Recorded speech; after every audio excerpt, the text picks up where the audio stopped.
County Democrats. And today we have a very special show for you that is coming to you in collaboration of those two organizations. I have with me Mr. Curt Rosenberg, who is with Witness to Innocence, an organization based out of Philadelphia, Pennsylvania. And we're going to talk about not only what his organization does and who he is, but then also what the implications of that work may be on the Nebraska abolition movement.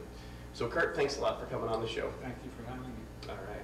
Well, my first question is for our viewers, could you just tell us a little bit about yourself and how you got into abolition work? Sure. I've been working against the death penalty for about 15 years, even more than that actually, for various organizations. And I got into it because I've always been passionately opposed to the death penalty. I've always thought it was wrong, and it was something I pursued and have stuck with, and hopefully will stick with until we no longer have the death penalty in this country. Well, Curt, I think in Nebraska, the death penalty is one of those issues that is not a daily issue for people. You said that after being opposed to the death penalty, that you got involved 15 years ago.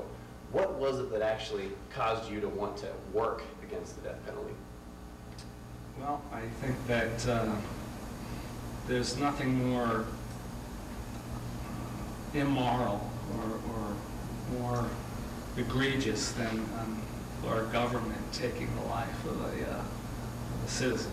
And I can't think of any more urgent and pressing issue for anyone who wants to be an activist to work on, even though for most people the death penalty is not a big issue. As you said, it doesn't touch most people's lives directly, but from a broader perspective, I think that any government that is allowed to kill its own citizens has a serious problem on its hands. Could you tell us a little bit about Witness to Innocence? Sure. We are a national organization composed of exonerated former death row prisoners and their loved ones. We were formed in 2005, and we have really two goals. One is to help end the death penalty in the United States through the voices of those who have been exonerated from death row, through their stories.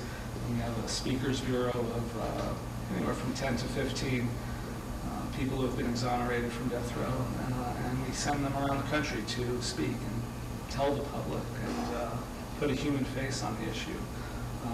And we are also working, as in Nebraska and several other states that are close to ending the death penalty, we hope, working on specific campaigns from a legislative perspective.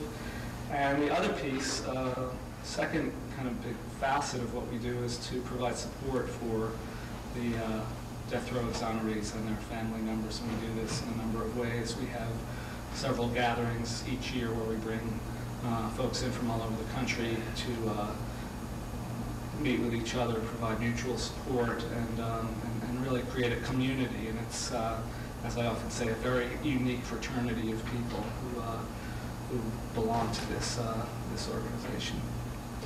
Do you have any sense of the number of people, either nationally or in your own state, who have been exonerated from death row? According to the Death Penalty Information Center, which is the official record keeper from our point of view, 130 people have been exonerated from death row since 1973. And that really is, in my opinion, conservative in terms of both the number of innocent people who have been sentenced to death because other people have been freed who aren't considered officially exonerated. In other words, they took a plea bargain, so they're not eligible for the official list.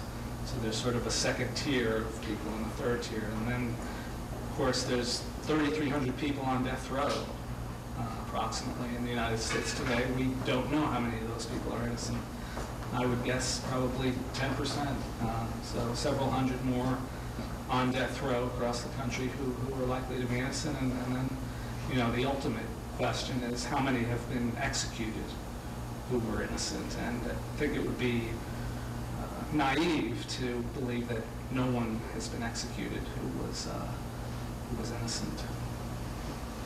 Well, here in Nebraska, we just had a situation in the last couple of months where the Beatrice 6, as they're known, there was a situation related to a murder, and we've had some people that were exonerated due to DNA evidence. And I guess this is the worst case scenario when people talk about why they would be against the death penalty, and that being that, you know, you or I could be walking down the street and literally be snatched up because somebody had alleged that we had murdered somebody or some other crime, and due to several different scenarios that may exist, we may not be able to have proper legal representation or anything to protect ourselves, and then we end up on death row.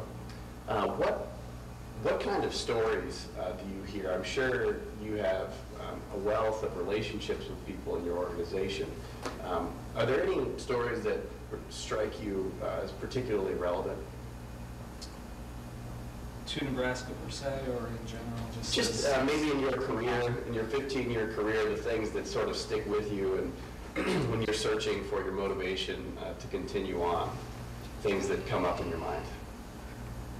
Just developing a relationship with these individuals, and I can't really single any of them out, but just the idea that these are human beings, which I think is lost in all of the emotion and rhetoric that surrounds the death penalty.